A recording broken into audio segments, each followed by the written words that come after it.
নমস্কার, কেমন আছো তোমরা সবাই? পাইলের সংসারের একটি ছোট্ট ব্লগে তোমাদের সবাইকে স্বাগত জানাই। এখন বাজে সকাল ওই 5টা মতো। ঘুম থেকে উঠে পড়েছি কারণ আজকে ছেলে স্কুলে যাবে। এবার আগের দিন যেহেতু আমরা এখানে এসেছি আর আজকে আবার ছেলের স্কুল শুরু, তো ঘরের কাজ কিন্তু এখনও অনেকটা করতে পারিনি। আর তার সাথে সাথে অনেক দিন পর স্কুল যাবে, আবার নতুন করে সব কিছু করা, মানে এদিকে প্রায় 1.5 মাস বাড়িতে ছিলাম, অভ্যেসটা একদম নষ্ট হয়ে গেছে। তাই কিন্তু একটু সকাল সকাল উঠে পড়েছি। সকালে উঠেই ফ্রিজে কিছু সবজিগুলো রাখার ছিল সেগুলো রেখে দিয়েছি, আর তার সাথে এখন ঘরটা ঝাড়ু লাগিয়ে নিচ্ছি।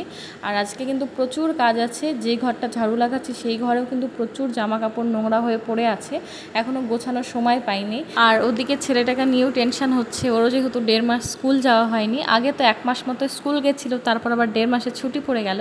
তো অভ্যাসটা নষ্ট হয়ে গেছে না কি হয়েছে ওই জানে। আর এত থালা বাসন হয়েছে, আর প্রচুর থালা বাসন, মানে এমন একটা অবস্থা, ধরো কিচেনের সব থালা বাসন সব আবার নতুন করে মেজে মেজে ইউজ করতে হচ্ছে। তো এত পরিমাণ থালা বাসন হয়েছে যে ঝুড়ির মধ্যে আর আটছে না, তাই আমি এই ঘরে আলাদা করে রেখেছি। আর রান্নাঘরে অতিরিক্ত মানে খেঁচামাচা হলে না ভালো লাগে না কাজ করতে। আর আগামী দিন কিন্তু গতদিন ওই ডিমের ট্রেটা হাজব্যান্ড নিয়ে এসেছিলো যখন সবজি আনতে গেছিলো, তো আমি ওটা ফ্রিজে রাখতে ভুলে গেছিলাম, তাই আজকে কিন্তু ফ্রিজে রেখে দিলাম।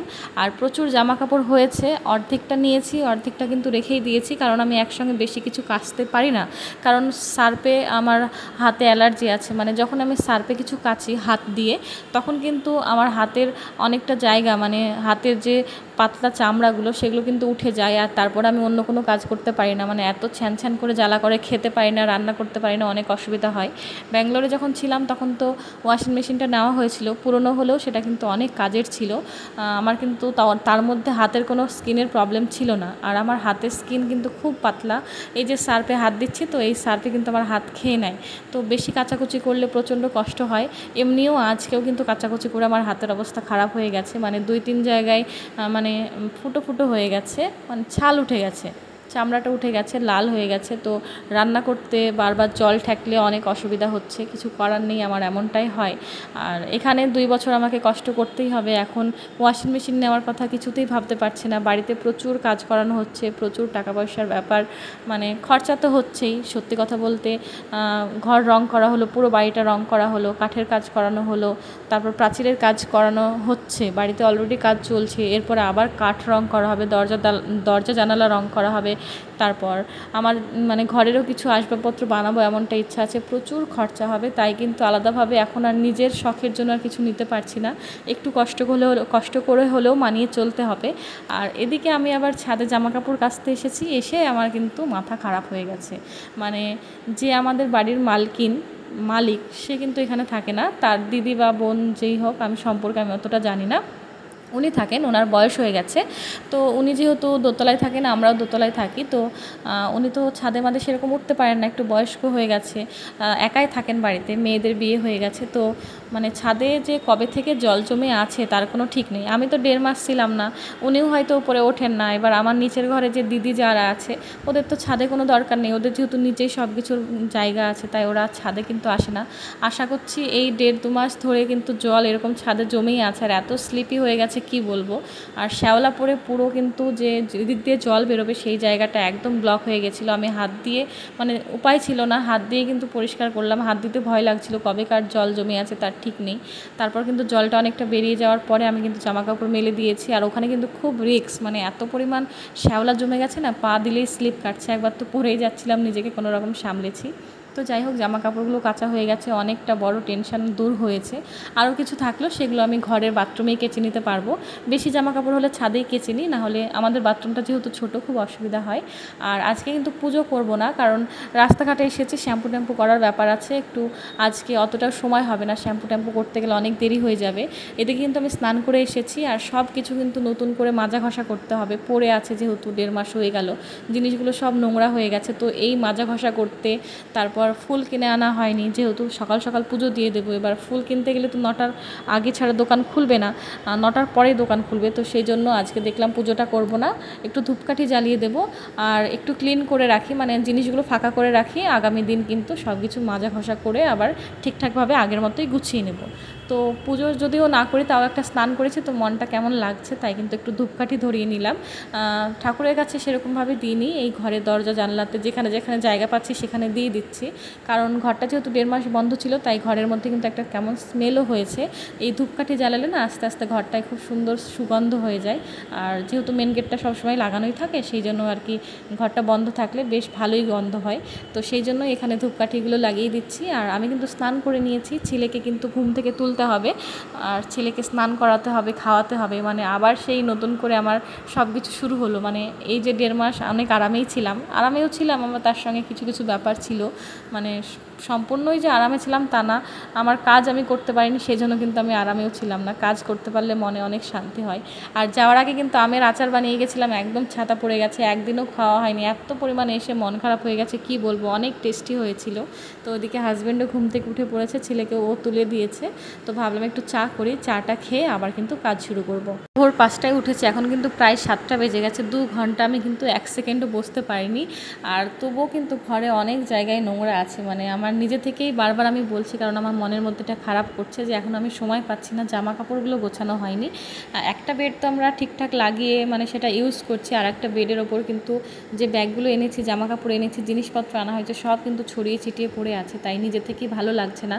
এবার ছেলেকে আজকে স্কুলে নিয়ে যাব, এবার স্কুল থেকে আসার পথে আবার বাজার করতে হবে, সবজি টবজি যাই হোক, চিকেন টিকেন যাই আনার হোক সেগুলো আনতে হবে, এসে আবার রান্নাবান্না করতে হবে, সকালের খাবার করতে হবে, কারণ এখন আমার আর হাজব্যান্ডের জন্য আলাদা করে কোনো সকালের খাবার করব না।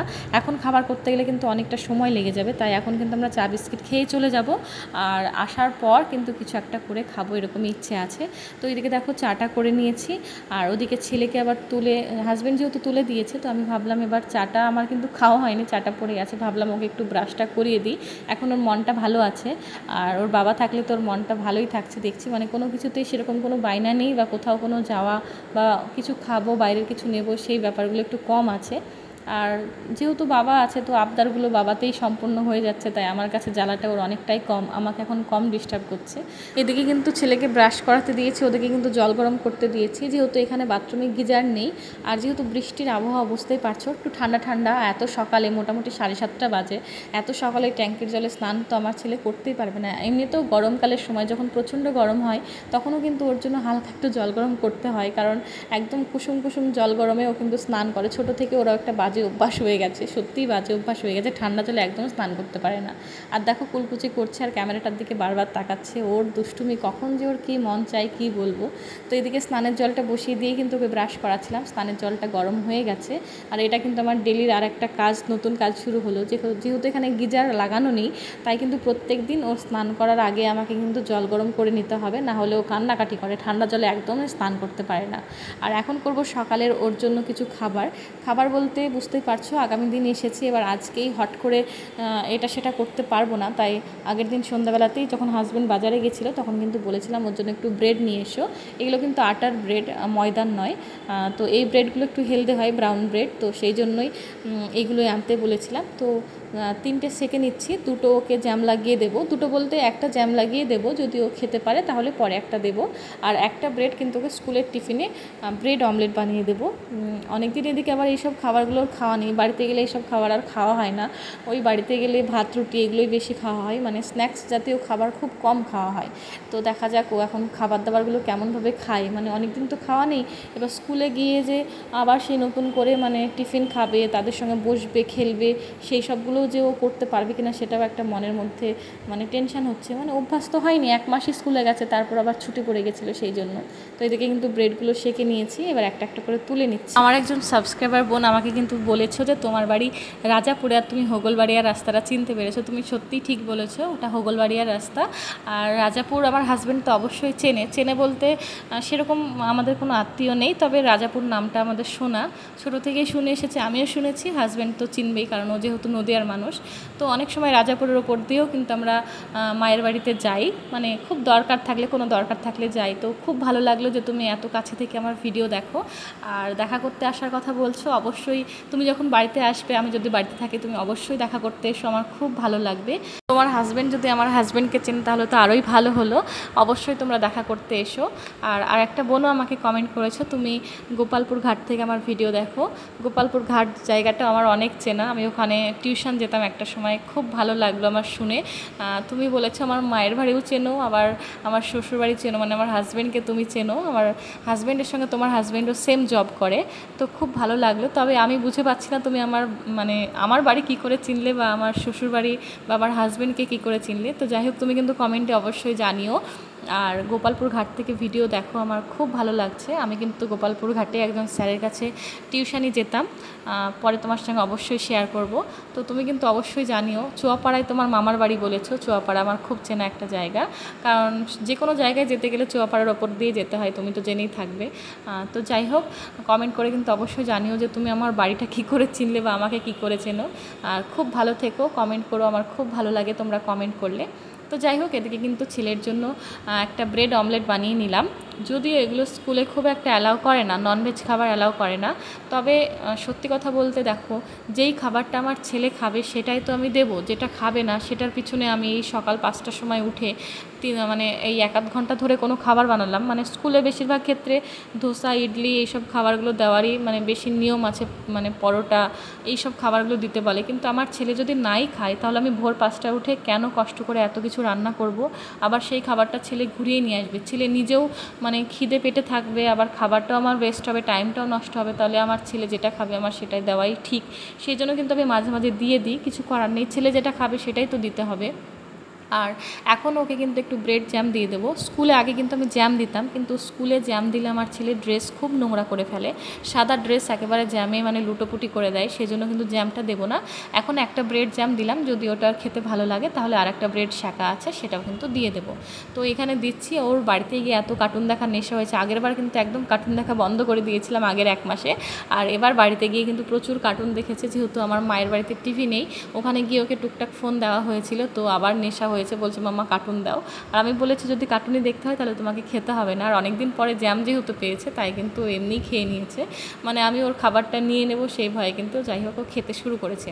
আর এদিকে যে ব্রেড অমলেটটা দিলাম সেটাতে অল্প অল্প করে সস লাগিয়ে দেবো, খুব বেশি দিলে কিন্তু আবার ড্রেস নোংরা করে ফেলে, সেই জন্য সবগুলোতে একটু একটু করে টাচ করে দেবো, তাহলে কিন্তু এই সসের লোভে কিন্তু খাবারটাও খেয়ে নেবে, যেহেতু বাচ্চারা সস খেতে বেশি ভালোবাসে। তো সেই জন্য এখানে ওর টিফিনটা রেডি করে দিলাম। আর ওদের 2 রকম টিফিন দিতে হয়, একটা হচ্ছে ফ্রুট দিতে হয়, আর একটা হচ্ছে এই মেন খাবারটা দিতে হয়।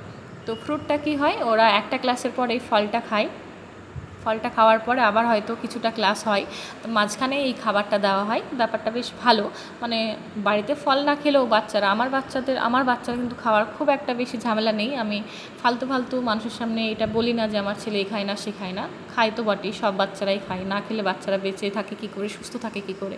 কেউ ভালোবেসে খায়, কেউ কাউকে জোর করে খাওয়াতে হয়, এটাই ব্যাপার। আমার ছেলেকে খুব জোর করে আমি কিছু খাওয়াই না, ও যেটা খেতে ভালোবাসে সেটাই আমি খাওয়াই। তো যাই হোক, ও কিন্তু ফল টলগুলো খায় বাড়িতেও যখন ওর ইচ্ছা হয়, এমন না যে আজকে অ্যাপেল দিলাম কালকে আবার অ্যাপেল দিলেও খাবে, এক এক দিন এক এক রকম দিলে কিন্তু খেতে ভালোই বাসে। আর যেমন ধরো কমলা লেবু বা মৌসুম্বি এইসবগুলোও খেতে পারে না, সেজন্য ওকে এখন দিই না, বড় হলে ঠিক খাবে।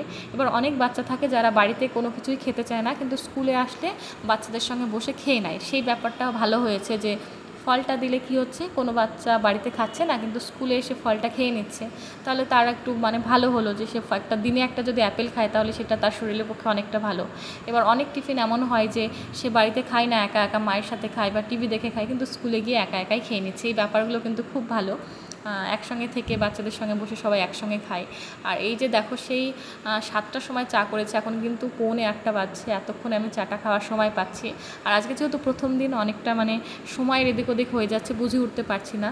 আর এদিকে ছেলের হোমওয়ার্ক দিয়েছিল, অনেকগুলো হোমওয়ার্ক দেওয়া হয়েছিল, বাড়িতে গিয়ে কিন্তু কিছুই ঠিক করে করা হয়েছিল না। আগের দিন রাত্রিবেলায় কিন্তু ছেলের হাত ধরে ধরে কিছুটা করিয়েছি, ছেলেকে দিয়ে কিছুটা করেছি। আর সত্যি কথা বলতে মিথ্যে বলবো না, আমাকেও কিছুটা করতে হয়েছে কালার টালারগুলো, কারণ ছেলে যেহেতু বাড়িতে গিয়ে অসুস্থ ছিল, তারপর বাড়িতে এত কাজ হচ্ছিল, তোমরা তো ব্লগে দেখেইছো যে ঘর দুয়ারের অবস্থা খুব খারাপ ছিল, তার মধ্যে যে আলাদাভাবে পড়তে বসাবো সেই সিচুয়েশানটা কিন্তু ছিল না। তাই আগের দিন রাত্রিবেলাতে আমরা সবাই মিলে কিন্তু ওকে হেল্প করেছি। আর এদিকে দেখো দুটো সেট দেওয়া হয়েছিল, মানে এই যে একটা সেট দেওয়া হয়েছে তার সঙ্গে আর একটা সেট দেওয়া হয়েছে। এক একটা সেটে কিন্তু অনেকগুলো করে পেজ আছে, কালার করা ছিল, তারপর ABCD লেখা ছিল, হিন্দি কয়েকটা ওয়ার্ড লেখা ছিল, তারপর ধরো 1 2 3 4 5 লেখা ছিল, স্টিকার চিপকানো ছিল, অনেকগুলো ব্যাপার ছিল, অনেক কিছু ছিল যেগুলো আমার ছেলে নিজেই করতে পারবে, অনেক কিছু ছিল যেগুলো আমাকে হেল্প করতেই হতো, সেই জন্য সবাই মিলেই কিন্তু করে দিয়েছি। আর বাড়িতে গিয়ে তো এমন একটা সিচুয়েশান হয়েছিল যে ওকে যে আলাদাভাবে পড়তে বসাবো সেই ব্যাপারটা কিন্তু হয়ে ওঠেনি, খুব কম পড়তে বসানো হয়েছে। আর পড়তে বসালেও হোমওয়ার্কটা করা হয়নি, কারণ হোমওয়ার্ক এমন একটা জিনিস হাতে সময় নিয়ে না করলে কিন্তু হবে না, সেই জন্য কিন্তু করানো হয়নি। তো যাই হোক, ওপরে ওর নাম টামগুলো লিখে দিলাম আর অল লিখে দিলাম সাবজেক্টে, কারণ হচ্ছে ওর মধ্যে কিন্তু সব কিছু আছে, হিন্দি, ইংলিশ, তারপর ম্যাথস, সব কিছুই আছে, সেজন্য অল সাবজেক্ট লিখে দিলাম। আর আজকে কিন্তু সব বই খাতা পাঠিয়ে দিতে হবে, যে হোমওয়ার্কগুলো আছে সেগুলো জমা নিয়ে নেবে, খাতাগুলো জমা নিয়ে নেবে, তারপর আবার নতুন হোমওয়ার্ক দিয়ে আবার কিন্তু ব্যাগের মধ্যে দিয়ে দেবে। আজকে কিন্তু আর বই খাতা কিছুই মানে ব্যাক করবে না, মানে স্কুল থেকে আর ফেরত দেবে না, সব কিছু জমা নিয়ে নেওয়া হবে। তারপর আবার ওদের আগামী দিন আবার ওদেরকে নতুন কিছু শিখিয়ে আবার কিন্তু মানে প্র্যাকটিস ওয়ার্ক দেওয়া হবে, যেগুলো বাড়িতে করবে সেভাবে কিন্তু দেওয়া হয়, একটা একটা করে দেওয়া হয়, সেগুলো আমরা আবার বাড়িতে হোমওয়ার্ক করাই। আর এদিকে দেখো খাবারটা, এই যে রুমালটা দেখছো, আসলে বাচ্চারা তো সবাই তো খুব ছোট বাচ্চা, 3 বছর 3.5 বছর, কারোর আবার 2.5 বছর, এবার তারা কিন্তু খুব নোংরা করে ফেলে, তাই একটা করে কিন্তু রুমাল দিতে হয়, ওই রুমালের ওপর রেখে কিন্তু বক্সটা রেখে ওরা খাবারটা খায়, যাতে ওদের ড্রেস বা আশেপাশের জায়গাগুলো নোংরা না হয় সেই জন্য। তো ওর ব্যাগটা প্যাক করে দিয়েছি, রেডি হয়ে গেছি আমরা দুজনে, হাজব্যান্ড ওয়াইফ দুজনে রেডি হয়ে গেছি। ওর বাবা কিন্তু সব কিছু আয়রন টায়রন করে দিয়েছিল, ছেলেকে রেডি করে দিয়েছে, ততক্ষণে আমি রেডি হয়ে নিয়েছি। তো ছেলেকে আমরা স্কুলে ছেড়ে অলরেডি চলে এসেছি, এখন কিন্তু বাজার করছি, একটু মাটন নেওয়া হয়েছে। আর এদিকে কিন্তু সবজি টবজি নিতে হবে, আগের দিন যদিও হাজব্যান্ড সবজি নিয়ে গেছে, তবে 2-1টা জিনিস যেগুলো লাগতো সেগুলো কিন্তু এদিকে আমরা নিয়ে নিচ্ছি। আর প্রচণ্ড রোদ আজকে, মানে এখনও সকাল থেকে বৃষ্টি হয়নি, তবে দেখা যাক পরে বৃষ্টি হবে কি না। তো বাজার টাজার করে কিন্তু এদিকে বাড়ি চলে এসেছি।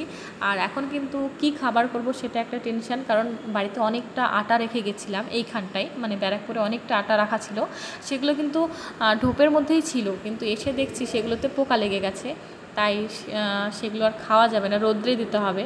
আর মেঘের যা পরিস্থিতি, কখনো রোদ হচ্ছে কখনো বৃষ্টি চলে আসছে, আটা রোদে দেওয়া কিন্তু খুব মুশকিল, কী করব আমি এখনও বুঝে উঠতে পারছি না। তো যাই হোক, এদিকে দেখলাম যে রুটিটা করা হবে না, তাই চিড়ে ভাজাটাই বসিয়ে দিলাম। আর একটু তেলের উপর কারি পাতা দিয়ে, একটু লঙ্কা কুচি দিয়ে, জিরে দিয়ে, একটু চিনি আর লবণ দিয়ে এই চিড়ে ভাজাটা ভাজলে কিন্তু যে প্যাকেটে চিড়ে ভাজা হয় মিষ্টি মিষ্টি, ওরকম লাগে খেতে, খুব ভালো লাগে। যদিও তেলটা অনেকটা বেশি হয়ে গেছে, একটু বেশি তেলেই ভাজতে হয়, তবে পরিমাণের তুলনায় অনেকটা বেশি তেল হয়ে গেছে, তাই একটু চিড়ে ভাজাটা বেশি করে নিলাম। অর্ধেকটা এখন খাবো, অর্ধেকটা আবার সন্ধ্যাবেলায় রেখে দেবো। আমার হাজব্যান্ডের প্রিয় খাবার এই চিড়ে ভাজা। তো জলখাবারে তো সেরকম কিছু বানাতে পারলাম না, যেহেতু আটাগুলো নষ্ট হয়ে গেছে, তাই এই চিড়ে ভাজা চা দিয়ে কিন্তু আমরা খেয়ে নেব। আর তারপর কিন্তু আবার আস্তে আস্তে রান্নাবান্না শুরু করব। আর ছেলেকে কিন্তু আমি আর আনতে যাব না, হাজব্যান্ডই যাবে, যেহেতু এখন ও আছে, তাই দুবার করে যাওয়ার কোনো মানে হয় না। সকালবেলায় দুজন একসঙ্গেই যাচ্ছি, আবার বাজার টাজার করে নিয়ে চলে আসছি, আর তারপর কিন্তু আসার পথে, মানে যেমন ধরো ওই 11টার সময় হাজব্যান্ড নিয়ে ওকে চলে আসবে, ওই টাইমটা আমি আরাম করে রান্না করতে পারবো। আর এদিকে কিন্তু হাজব্যান্ড অলরেডি ছেলেকে আনতে চলে গেছে, আর আমি ততক্ষণে একটু ঘরটা ক্লিন করে নিলাম। বিছানার ওপরে যে ছেলে থাকলে, হাজব্যান্ড থাকলে বিছানাটা খুব নোংরা হয়ে থাকে, সারাদিন ওরা বিছানাতেই থাকে, আর ছেলে তো সারাদিন বিছানার ওপর খেলা করে, ওই ঘরেও থাকে এই ঘরেও থাকে, তো বিছানা কিন্তু খুব সবসময় নোংরা হয়ে থাকে। আর বিছানা নোংরা হয়ে থাকলে কিন্তু মন ভালো থাকে না, তাই একটু ক্লিন করে নিলাম। ওদেরকে কিন্তু রান্নাও বসিয়েছি, রান্নার একটা ভিডিও করতে হবে। আমার মানে অনেক টেনশান, মানে কি আর বলবো, প্রচুর কাজের চাপ নিয়ে নিয়েছি মাথায়। এদিকে দেখো সব কিছু রেডি করে রেখেছি, ভিডিও বানাবো, রান্না করব, ছেলে আসবে, ছেলের ড্রেসগুলো আবার কাচতে হবে। সকাল থেকে কিন্তু আমি সত্যি কথা বলতে গেলে 10 মিনিটও রেস্ট করিনি, লাগাতার আমার কাজ চলে যাচ্ছে। আর এদিকে কিন্তু ছেলের জন্য একটু মিষ্টির জল ভিজিয়ে রেখেছি, কারণ বাইরে একটু রোদ আছে এখন, তো ভাবলাম মিষ্টির জলটা ভিজিয়ে রাখি, আসলেও একটু খেতে পারবে।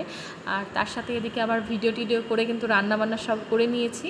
আর রান্না করেছি আজকে এই যে পাঁপড় ভাজা, আর তার সঙ্গে কলমির শাকটা আসার পথে নিয়ে এসেছিলাম, ছেলেকে স্কুলে রেখে আসার পথে। মসুর ডাল, কলমির শাক, পাঁপড় ভাজা, আর তার সঙ্গে কিন্তু মাটন করেছি, আর মাটনটা কিন্তু খেতে খুব সুন্দর হয়েছিল। তো চলো ভিডিওটা এবার শেষের দিকে নিয়ে যাই। আজকে অনেক বড় ব্লগ দিলাম, ভিডিওটা কেমন লাগলো তোমরা অবশ্যই কমেন্ট করে জানিও। বড় ব্লগ দেখতে চাইলেও জানিও, ছোট ব্লগ দেখতে চাইলেও জানিও। তো তোমরা সবাই খুব ভালো থেকো, সুস্থ থেকো, আজকের মতো চলো।